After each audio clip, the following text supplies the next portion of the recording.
Hello and welcome back to my channel. If you are new to my channel, my name is Lorraine and I am going to be covering in this video Capricorn Sun with Aries Moon.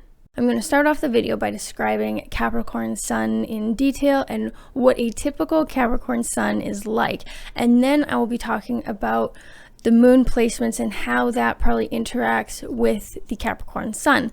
And if there's certain aspects of the Capricorn description that doesn't quite make sense or resonate with you, stay tuned until you hear your moon placement, and then it will probably tie together quite nicely and make a lot of sense. But first, a really quick announcement that I want to make. I'm going to be giving away a free chart reading to one lucky winner of new subscribers to my channel. So stay tuned to the end of the video and I will tell you how you can enter this draw and potentially win, and where I will announce the winner so that you can see if you won. So a typical Capricorn Sun is serious, ambitious, intelligent, and motivated by success and wealth.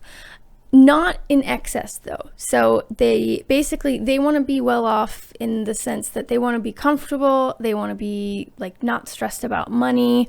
And so they're the type of people that will plan for retirement at a really young age. They'll save for retirement, they'll invest in stocks, what have you.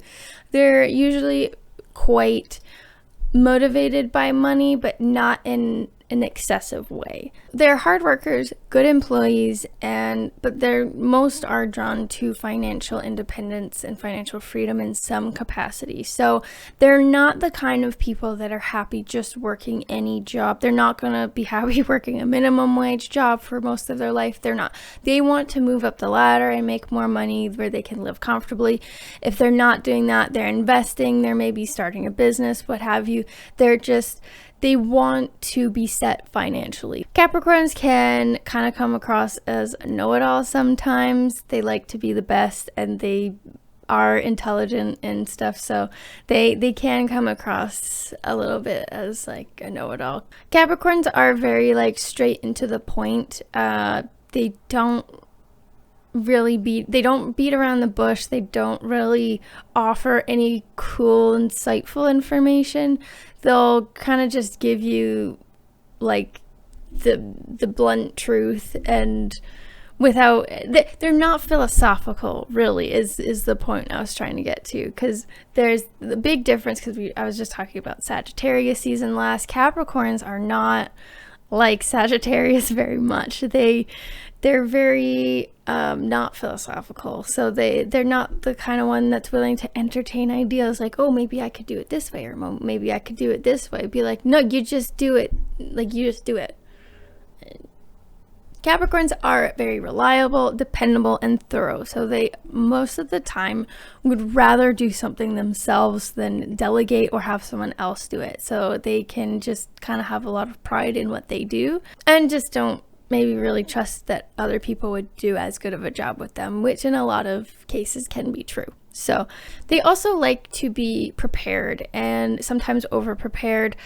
Capricorns are very methodical and diligent planners, and so they're the kind of people that would have a 10-year plan, and they're definitely more big picture than the other two earth signs of Taurus and Virgo. Taurus is definitely very like live in the moment and explore, like just have these daily pleasures of living in the moment, and Virgo is just like very like driven and focused and nitpicky. But Capricorns are a lot more big picture in the way they go about planning things. Like I mentioned, they're saving for retirement at a young age, they're investing, but they're the type to make plans with a laundry list of ways that it might not work or could go wrong. So Capricorns can be quite pessimistic, but they would consider themselves realists, like most pessimists would.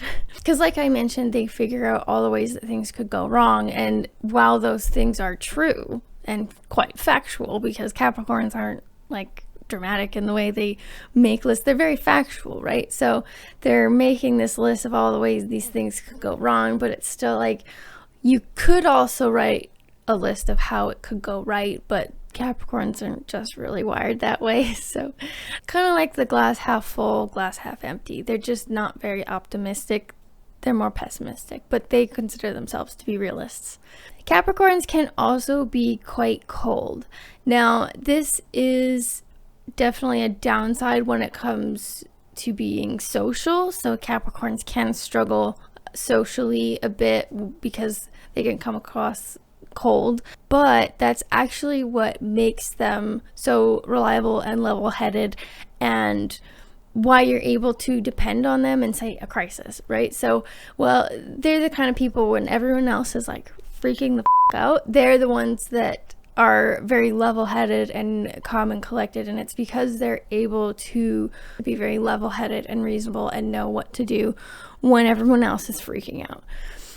They also do really desire to be the best. Like I mentioned, they're ambitious, so Capricorns do kind of below the surface. They're definitely not as brazen about it as some of the fire signs that want to be the best, but Capricorns do want to be the best, and that can actually hinder them in some ways because they want to be the best, but they also dislike change, and so that can kind of result in them becoming stagnant.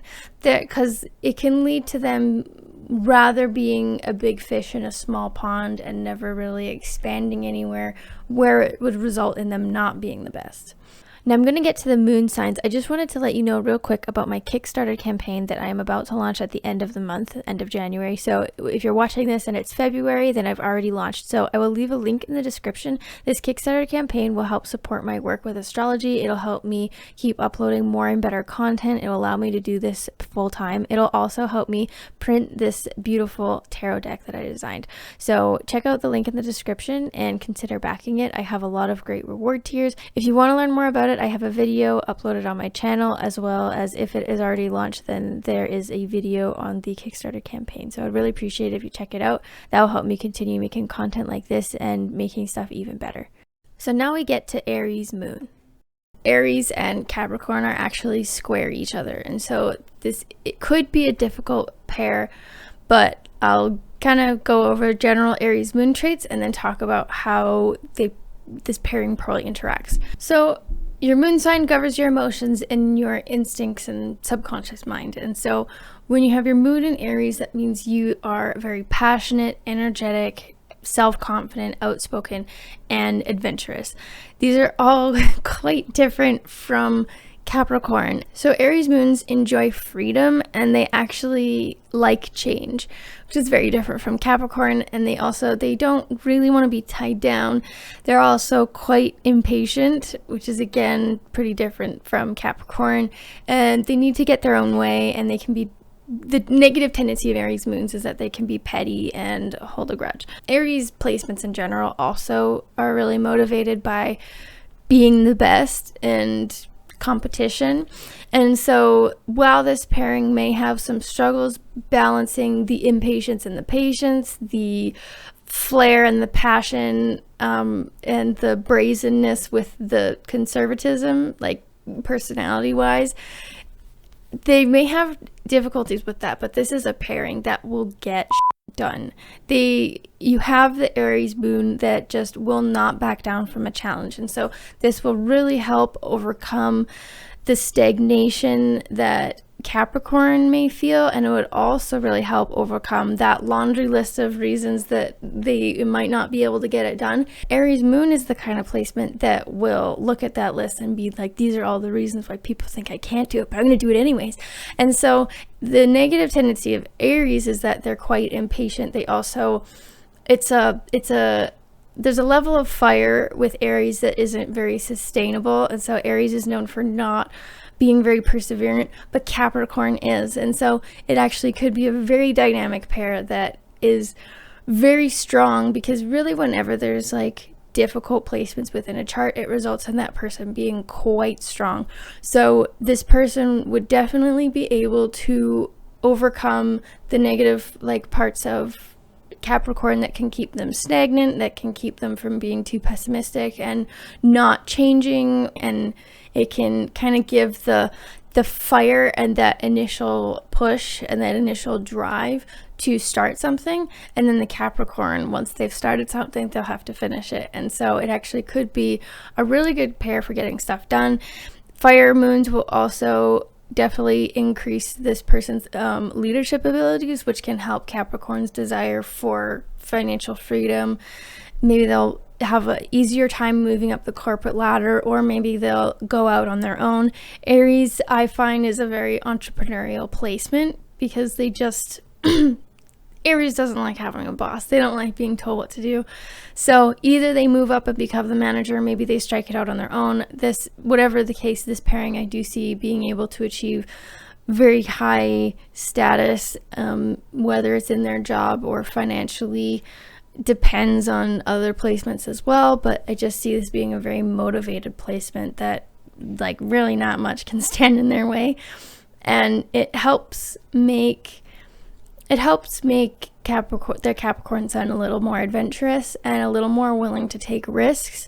But the Capricorn helps the Aries Moon not overdo it with the risks. So basically, this pairing is able to take very calculated risks and has better leadership abilities, and is just a lot more adventurous and accepting of change. And as a result, this person, I think, will grow a lot more. And like I mentioned, when you have a difficult pairing with your sun and moon, if you're evolved and you work on it, you end up becoming quite a strong and powerful individual. And in a sense, you're having the battle within yourself as you grow older. Once you get older, you've kind of won that, and now nothing else can really stop you. So when other people have really harmonious placements, I feel like the battle is with other people, right? They go out to accomplish stuff and have all of these like setbacks and failures and whatnot, and have a harder time learning to like overcome. Basically, they have to overcome the challenges and become a stronger individual because of the external challenges that are thrown their way. And as a result, that can kind of happen later in life, versus when you have it in your chart, you're working on those challenges and overcoming them at an earlier age and becoming a stronger individual, so that when you do try to accomplish something, it's a lot easier. So then the downsides I see with this placement is it is quite challenging. Like I mentioned, you'd have trouble balancing the patience and the impatience. Definitely could make you more impulsive than a typical Capricorn, but I think it is kind of a good blend if you are evolved and you do work at it, where you're taking calculated risks and you're being just, a little more adventurous. You're embracing change to the degree that it will help you grow. And so it's a very powerful combination. Thank you for watching all the way through. As promised, I am going to be having a draw. Someone can win a free astrology chart reading from myself. All you have to do is subscribe to my channel if you like the content and you like what I'm doing, and then comment below letting me know that you have done so. And then at the end of the month, I'm going to be taking all the names, drawing a name, and I will announce the winner on the video that I will be releasing on January 30th. January 30th, I'm going to be making a transit video talking about all the major astrology transits for the month of February, and at the beginning of that video, I will announce the winner of the free chart reading. So stay tuned for that. So that is all I have planned for today's video. I hope you enjoyed my description of this pairing. If you did and you like my YouTube channel and the content that I am making for it, or if you are just a Capricorn that has some change to spare, I would really appreciate if you would check out my Kickstarter campaign. I will leave a link in the description. Like I mentioned, the tarot deck is really beautiful. I'm really proud of it. There's also a lot of other great rewards that you can get if you donate, so at least check it out and I would really appreciate it. If you're not able to afford to donate, then I do understand, but if the project does resonate with you and you do like it, then I would also really appreciate if you'd just be willing to share it with a couple of friends that are into astrology and tarot and see if they are able to either donate or share it as well. That is all. Thank you for watching this video. I hope you enjoyed it, and take care.